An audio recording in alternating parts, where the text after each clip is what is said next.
দল থেকে বহিষ্কার করা হলো সিপিএম সাংসদকে। দল থেকে বহিষ্কার করা হলো আসানসোলের প্রাক্তন সিপিএম সাংসদ বংশগোপাল চৌধুরীকে। দল থেকে বহিষ্কার সিপিএম সাংসদ, আসানসোলের প্রাক্তন সিপিএম সাংসদ বংশগোপাল চৌধুরী। ফোনে রয়েছে বিশ্বজিৎ ঘোষ। বিশ্বজিৎ, কি জানা যাচ্ছে, কেন বহিষ্কার করা হলো তাকে? দেখো স্নেহা, বেশ কিছুদিন ধরেই বিভিন্ন সমাজ মাধ্যমে এই বংশগোপাল চৌধুরীকে কেন্দ্র করে বিভিন্ন মেসেজ সেগুলি ঘুরে বেড়াচ্ছিল এবং যেটা অভিযোগ ছিল সেটা হলো যে মুর্শিদাবাদের জিয়াগঞ্জ আজিমগঞ্জ পুরসভার একজন কাউন্সিলর, প্রাক্তন কাউন্সিলর, তার একটা অভিযোগ, সেই অভিযোগ যে তার সঙ্গে তিনি যে ভাষায় তিনি হোয়াটসঅ্যাপে চ্যাট করেছেন, বিভিন্ন সময়ে ফোনালাপ করেছেন, সেখানে অশ্লীল ইঙ্গিত ছিল এবং অশ্লীল কুরুচিকর মন্তব্য ছিল এবং এই বিষয়টা দীর্ঘদিন ধরেই চলছিল, অর্থাৎ বেশ কিছুদিন ধরেই চলছিল বলে তার অভিযোগ। এবং এ ব্যাপারে তিনি বংশগোপাল চৌধুরীর বিরুদ্ধে ব্যবস্থা নিতে দলকে জানিয়েছিলেন। সেটাও তিনি বলেছিলেন যে প্রথমে মুর্শিদাবাদ নেতৃত্ব, পরবর্তীতে আলিমুদ্দিন স্ট্রিটকেও বিষয়টি জানানো হয় এবং তারপরে আমরা দেখেছিলাম ব্রিগেড সমাবেশ হয়েছে, তার আগে রাজ্য সম্মেলন হয়েছে সিপিএম এর এবং সেখানেও এই বিষয়টা উঠে এসছে বা কানাঘুষো হয়েছে। কিন্তু গত কয়েকদিনে এটা একটা অন্য মাত্রা নেয়, অর্থাৎ যেভাবে যে সমস্ত কথাবার্তা, যে সমস্ত হোয়াটসঅ্যাপ চ্যাট যেগুলি এই ওই মহিলা এবং বংশগোপাল চৌধুরীর সঙ্গে হয়েছে বলে সমাজ মাধ্যমে প্রকাশিত হয় এবং সেগুলি যথেষ্ট ভাইরাল হতে থাকে এবং এতে দলীয় নেতৃত্ব একটা অন্যরকম ভাবতে থাকে, তারা বিব্রত হন এবং এ নিয়ে তাদের একটা সিদ্ধান্ত নিতেই হতো। সেই রকম তারই মাঝে বংশগোপাল চৌধুরী সিটুর যে সম্পাদক ছিলেন পশ্চিম বর্ধমান জেলার, তিনি সেখান থেকে অব্যাহতি চেয়েছিলেন।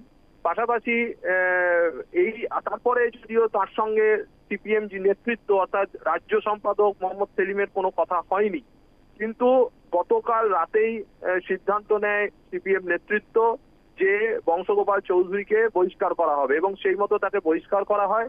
এবং তারপরেই আজকে বংশগোপাল চৌধুরীর মুখোমুখি হয়েছিলাম আমরা, তার রানীগঞ্জের যে বাড়ি রয়েছে আসানসোলের, রানীগঞ্জের বাড়িতে মুখোমুখি হয়ে তিনি পাল্টা তোপ দেখেছেন দলের একাংশের বিরুদ্ধে এবং তার বক্তব্য হচ্ছে এটা বেশ কিছুদিন ধরেই তার বিরুদ্ধে একটা চক্রান্ত চলছিল, তিনি যাতে দলে না থাকেন তার সেই বিষয়ে একটা চক্রান্ত চলছিল এবং সেটা দলের মধ্য থেকেই দলের একাংশ করছিল বলে তার অভিযোগ। শুধু আজকে নয়, তিনি যেটা অভিযোগ করেন, তিনি যখন রাজ্যের মন্ত্রী ছিলেন, সাংসদ ছিলেন বা এমএলএ ছিলেন, তখন থেকেই একটা অংশ তার বিরুদ্ধে সক্রিয় ছিল এবং তারা এবং তিনি পরিষ্কার করে বলেছেন হাওড়ার এক নেতৃত্ব, হাওড়ার যারা জেলা নেতৃত্ব সিপিএম এর, তারা এর পিছনে রয়েছে।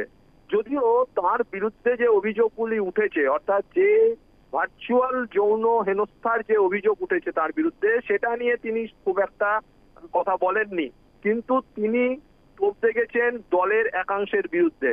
যদিও এই পুরো বিষয়টি নিয়ে যখন রাজনৈতিকভাবে জলঘোলা হয়েছে তখন তৃণমূল নেতৃত্ব বা বিজেপি নেতৃত্ব তারাও তীব্র কটাক্ষ করেছেন এই নিয়ে এবং বংশগোপাল চৌধুরীর বিরোধিতা করেই তারা কথা বলেছেন যে এখন বিষয়গুলো প্রকাশ্যে আসছে, তার এই ধরনের যে চরিত্র সেটা নতুন নয়, দীর্ঘদিন ধরেই তিনি এই ধরনের চরিত্র করেন এবং সেটা এখন প্রকাশ্যে এসে পড়েছে, সেই জন্য দলকে ব্যবস্থা নিতে হয়েছে।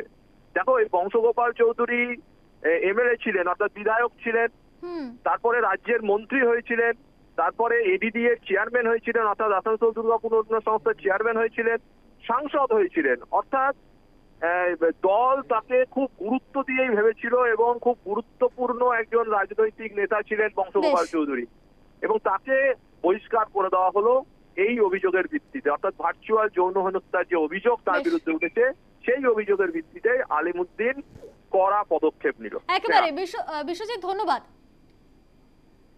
কি বলছেন বহিষ্কৃত সাংসদ বংশগোপাল চৌধুরী, শোনাবো আপনাদের। আমাকে বলেছিল আর তোমাকে আমরা কি জিজ্ঞেস করি, গভীর রাতে আমাকে না জানিয়ে আনন্দবাজার.com থেকে আমাকে দেখতে হবে। আর আমার সঙ্গে শেষ যা রাজ্য সম্পাদকের কথা হয়েছিল সেটা আমার হোয়াটসঅ্যাপ চ্যাটে আছে, আমি খুলে দেখিয়ে দিতে চাই। আপনাকে পার্টি থেকে এখনো অবধি কোনো চিঠি দেওয়া হয়? আমার কাছে কোনো চিঠি নেই, একেবারে নোটিফিকেশন আছে, পেপার নোটিফিকেশন করেছে।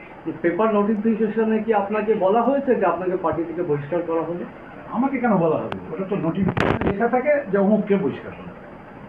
আমাকে কেন দেবো? আমাকে কিছু দেয়নি। আমি রাত 12টার পরে জানতে পেরেছি।